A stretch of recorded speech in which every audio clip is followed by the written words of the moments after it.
بسم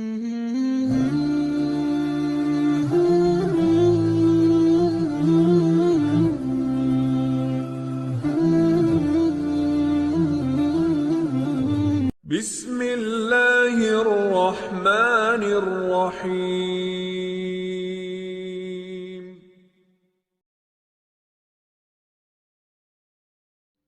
بسم اللہ الرحمن الرحیم۔ یہود پر جب دنیائے عیسائیت اپنی وسعتوں کے باوجود تنگ ہو گئی تو ان پر یہ بات کھلی کہ انہیں اگر دنیا میں کہیں جگہ مل سکتی ہے تو وہ اسلامی ممالک ہیں، جہاں غریب سے غریب یہودی بھی اپنے دین و مذہب پر آسانی سے عمل کر سکتا ہے اور امن سے زندگی بسر کر سکتا ہے۔ انہیں یہ اندازہ ہو گیا کہ قسطنطنیہ استنبول میں اشیاء ضرورت کی ریل پیل ہے، تجارت خوب فروغ پا رہی ہے، اس کا شمار دنیا کے عظیم ترین مہروں میں ہوتا ہے۔ یہودی وہاں اپنی مرضی کا لباس پہننے اور رہنے سہنے میں بھی آزاد ہوں گے، ان کے بچوں کو گلیوں میں کھیلنے کی اجازت ہوگی، جبکہ ترکی کے کئی شہروں میں ان کی بڑی بڑی عبادت گاہیں کنیسہ نہ صرف موجود ہیں بلکہ مزید بھی تعمیر کی جا سکتی ہیں۔ اور ایک یہودی المذہب شخص سلطان ترکی کے مشیروں میں بھی شامل ہے۔ یہ خبر جرمنی میں آگ کی طرح پھیل گئی اور انہوں نے ایک اور دو کر کے ترکی پہنچنا شروع کر دیا، لیکن راستے میں عیسائی انہیں لوٹ لیتے، عورتوں کی بے حرمتی کرتے اور مردوں کو قتل کر دیتے۔ صہیونی تحریکات کا پس منظر: یہودی تمام دنیا میں پھیلے ہوئے تھے، کسی بھی ملک میں ان کی اکثریت یا واضح تعداد نہ تھی، وہ تمام دنیا میں بین الاقوامی قوانین کے ماتحت آباد تھے، کہیں پر بھی انہیں قومیت کے حقوق حاصل نہ تھے، وہ کسی ملک کی قومی اور انقلابی تحریکوں میں حصہ نہ لے سکتے تھے بلکہ محض تماش بین بنے رہے۔ خفیہ تحریکیں چلانا یا پس پردہ سازشیں کرنا ان کی طبیعت ثانیہ بن چکی تھی۔ چنانچہ ہر نیا انقلاب ان کے لیے پیام مرگ لایا۔ یہ تھا تحریک صہیونی کا ایک سبب۔ فلسطین پر سیاسی غلبہ کی خواہش ابتدا سے ان کے اندر رہی۔ چنانچہ جن اشخاص نے مسیح ہونے کا دعویٰ کیا اور اپنے مقصد بعثت اس آرزو کا حصول بتایا، ان میں سے چند ایک دعوے داران مسیحیت کے نام درج ذیل ہیں۔ نمبر 1 بار کوچیا 117 تا 118 رومۃ الکبریٰ میں۔ نمبر 2 اکریتش کا موسیٰ نامی یہودی 4 صدی میں۔ 3 سیران نامی یہودی 8ویں صدی میں۔ 4 ابو موسیٰ عبیدہ یہودی ایران میں۔ 5 داؤد نامی یہودی 1160 عیسوی میں۔ 6 مونا مسیح بن اسرائیل 1604 سے 1657 انگلستان میں۔ یہ یہودی اقلیت دنیا کے ہر ایک ملک میں رسوا ہوئی۔ ان کی اقلیت کا اندازہ اس بات سے ہوتا ہے کہ یہ فرانس میں 14%، جرمنی میں 23%، انطالیہ میں 12%، لیکن ان میں علم و فضل اور فکر و تحقیق کے اعتبار سے کئی بڑی شخصیتیں پیدا ہوئیں اور ان ممالک پر چھا گئیں۔ صرف 19ویں صدی میں جو اہم شخصیتیں برسر کار آئیں ان میں سے چند ایک یہ ہیں۔ نمبر 1 یعقوب میربیر فلاسفر اور سائنٹسٹ۔ نمبر 2 فیلکس میڈلسن فلاسفر اور سائنٹسٹ۔ نمبر 3 لڈوک بامکر ایک سیاستدان۔ نمبر 4 جبریل گستاف اور ملیتن جغرافیہ دان۔ نمبر 5 کارل مارکس مشہور انقلابی۔ نمبر 6 ہیرش ہائنے۔ اس بڑھتے ہوئے یہودی اقتدار کو مغربی ممالک برداشت نہ کر سکے۔ مزید یہ کہ عیسائی مذہب کی ابتدائی تاریخ میں خود مسیح پر جو مظالم یہود نے کیے تھے ان کی یاد ہمیشہ ان کے واسطے نفرت و حقارت کا موجب بنی۔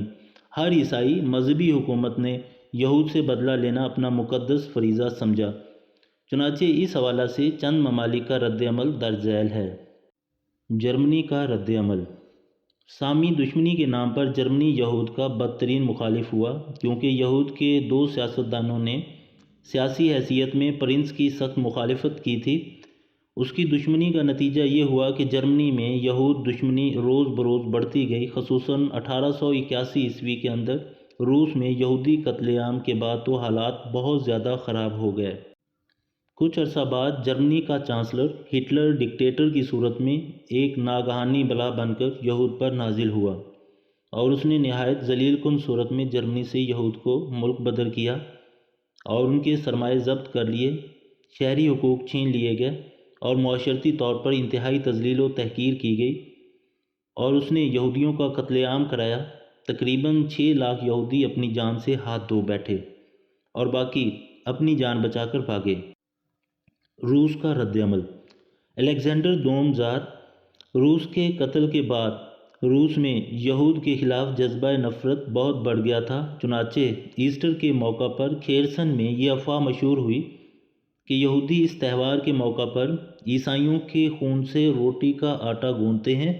اس پر شدید شور ہوا اور پوری یہودی آبادی کو تباہ کر دیا گیا، کیونکہ مقام پر 2000 یہودی خاندان برباد کر دیے گئے، اور آئندہ چند ہفتوں تک تمام مغربی روس یہود کے وجود سے صاف کر دیا گیا۔ ان کے مکانات مسمار کر دیے گئے، سرے بازار ان کی خواتین کو بے حرمت کیا گیا۔ یہ قتل و غارت گری کا ہنگامہ تقریباً 167 شہروں میں جاری رہا۔ یہ قتل و غارت گری روس کی تاریخ میں اپنی مثال آپ تھی۔ 70,000 یہودی بمشکل جان بچا کر روسی سرحد سے پار ہو سکے۔ اس کا معاشی اثر روس پر بے حد خطرناک ہوا۔ کاروبار بند ہو گئے، بینکوں کا کاروبار بند ہو کر رہ گیا، قحط سالی اور گراں سالی حد سے زیادہ بڑھ گئی۔ بمشکل 1895 عیسوی میں یہ یہود دشمنی ٹھنڈی ہوئی، لیکن بہت جلد 1903 عیسوی میں پھر ہنگامے شروع ہو گئے۔ رومانیہ کا رد عمل۔ جرمنی اور روس کے بعد رومانیہ میں یہود پر قتل و غارت گری کے ہنگامے برپا ہوئے۔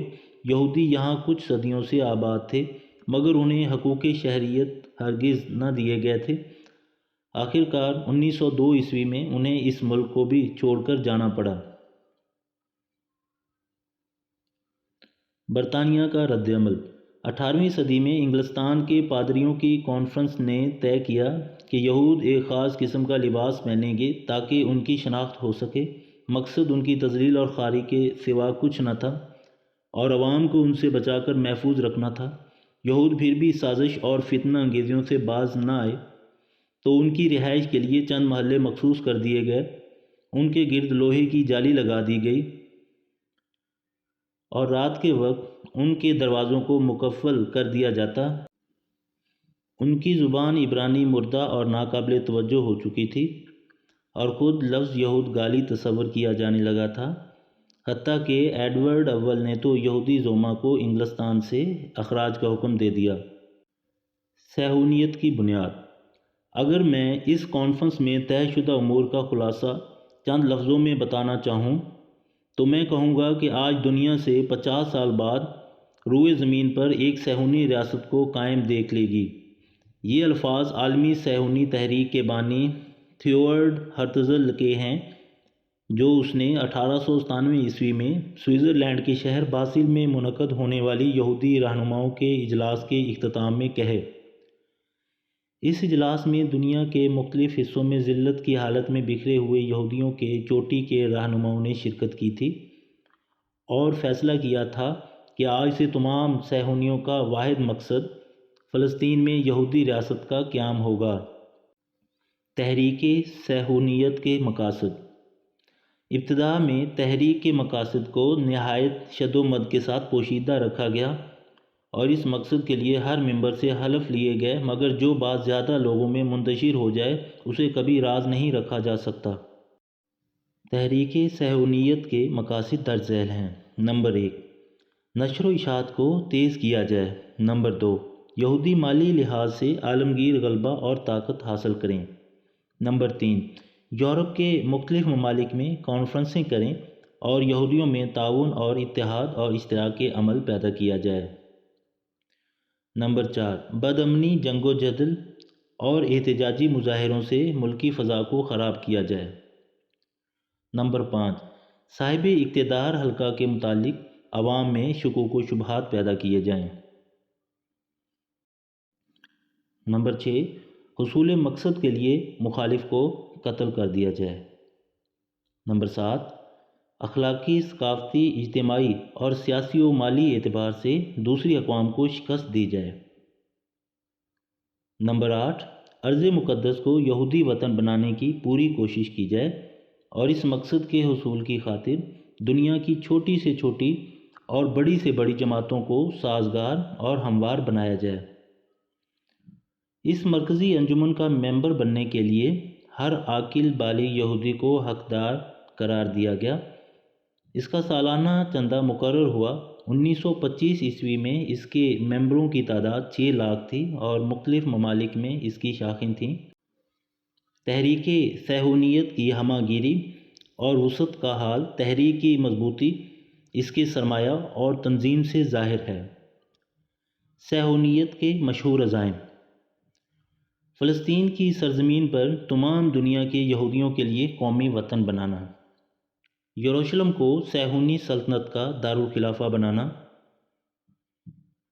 تمام مسلم ممالک کو مذہبی، نسلی، لسانی، گروہی تصادم کے نتیجہ میں توڑ کر مسلم اور غیر مسلم باشندوں کو اکٹھا کر کے چھوٹی ریاستیں قائم کرنا، جن کے حکمران امریکہ اور اقوام متحدہ کے انتخاب کے تحت مقرر کیے جائیں گے اور جن کے تمام قدرتی، صنعتی، آبی، معدنی اور دیگر وسائل نیز پانی، بجلی، گیس اور فون وغیرہ بنیادی ضروریات کے ادارے پرائیویٹائزیشن کے ذریعے بین الاقوامی کمپنیوں، ملٹی نیشنل کمپنیز کے ہاتھ ہوں گے۔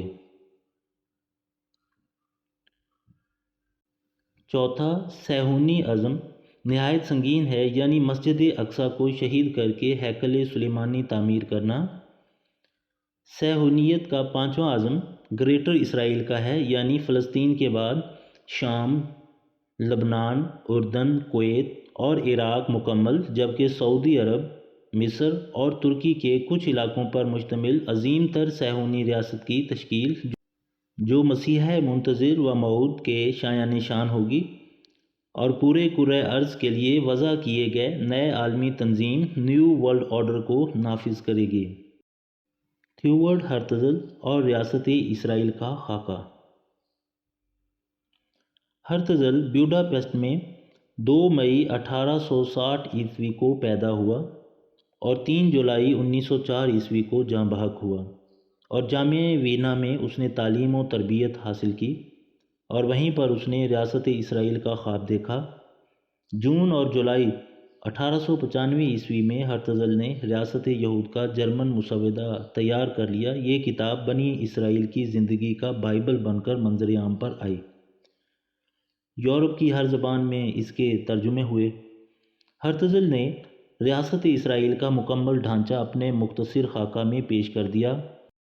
مثلاً اس ریاست کا نظام تجارت کیا ہوگا، اراضی کس طرح حاصل کی جائے گی، عمارت سازی کے اصول کیا ہوں گے، مزدوروں کے مسائل کس طرح حل کیے جائیں گے، کامرس کا نظام کیا ہوگا، کمپنی کا قیام کس طرح عمل میں لایا جائے گا، انڈسٹری، سرمایہ کاری، مذہبی علماء کی تربیت، شہری اور دیہاتی نظام سیاست وغیرہ کن اصولوں پر قائم ہوں گے، زرعی زمینوں پر تسلط کس طرح قائم رہے گا، ریاست کی سرکاری زبان کیا ہوگی، قانون سازی کے اصول کیا ہوں گے، فوجی و عسکری تربیت کا نہج کیا ہوگا، ریاستی پرچم کیسا ہوگا، جیسے مسائل کے بارے میں اپنے نظریات واضح کر گیا۔ اپنی قوم کو اس نے آخری پیغام دیا کہ دین وسیلہ اتحاد اور علم وسیلہ آزادی ہے۔ فلسطین میں یہودی ریاست کے تنقیدی مراحل: 1897 عیسوی کی عالمی صہیون کانفرنس میں ریاست اسرائیل کے قیام کی قرارداد پاس ہوئی۔ ہرتزل نے اس کانفرنس کا مقصد یہ بتایا کہ ہم اس لیے یہاں اکٹھا ہوئے ہیں تاکہ اس گھر کی بنیاد رکھ سکیں جو یہودی قوم کے لیے پناہ گاہ ہو اور فلسطین کو یہودی قوم کا وطن بنایا جائے، جس کی ضمانت عام قانون دے گا۔ اس مقصد کے لیے 4 نکات پر اتفاق کیا گیا۔ نمبر 1، یہودیوں کو فلسطین کی طرف ہجرت کرنے پر آمادہ کیا جائے۔ نمبر 2، مناسب طریقوں سے ساری دنیا کے یہودیوں کو منظم و مربوط کیا جائے۔ نمبر 3، یہودی قومی شعور اور وجدان کو پختہ کیا جائے تاکہ اس کی پرورش ہوتی رہے۔ حکومتی تعاون کے ذریعے صہیونی اہداف کے لیے ٹھوس اقدامات کیے جائیں۔ ان مقاصد کی روشنی میں فلسطین میں یہودی ریاست کے لیے 2 جہتوں سے کام شروع ہوا۔ تحریک صہیونیت کا مرکزی تصور ارض مقدس میں یہود کا قومی وطن بنانا تھا، جس میں ان کے لیے کافی دلکشی اور جاذبیت تھی۔ مذہبی داعیہ اور سیاسی زندگی اس تحریک سے وابستہ تھی۔ اس مقصد کو کامیاب بنانے میں دو چیزیں بہت ہی مددگار اور معاون ثابت ہوئیں: یہودی نوآبادی بینک اور یہودی بیت المال۔ یہ بینک ڈاکٹر ٹیوڈر ہرسٹل کی کوششوں سے 1901 میں قائم ہوا۔ بینک کا راس المال 30 لاکھ پاؤنڈ مقرر ہوا۔ پہلے ہی سال میں فوراً 4 لاکھ پاؤنڈ جمع ہو گئے۔ بیرن دی ہرش نے فلسطین میں یہود کی نوآبادی قائم کرنے کے لیے اپنی جیب سے 90 لاکھ پاؤنڈ کا عطیہ دیا۔ ہرتزل کی سرکردگی میں ارض فلسطین کے حصول کے لیے جو دوسری صورت اختیار کی گئی وہ یہ تھی کہ کسی حکومت کا سہارا لیا جائے اور صہیونی اہداف کو حاصل کیا جائے۔